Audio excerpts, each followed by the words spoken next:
Κανόνες στο διαδίκτυο να έχεις πάντα στο μυαλό. Με ξένους δεν μιλώ. Φωτογραφίες δεν σκορπώ. Στοιχεία μου δεν δίνω. Και πάντα στους γονείς ό,τι με ενοχλεί το δείχνω. Είναι αλλαγή. Είναι η αλλαγή. Ξέρω ότι εσύ μπορείς. Το φόβο να διώξεις από εδώ.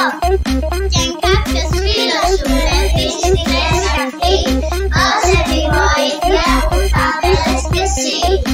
Και στο διαδίκτυο θα είμαστε ασφαλείς.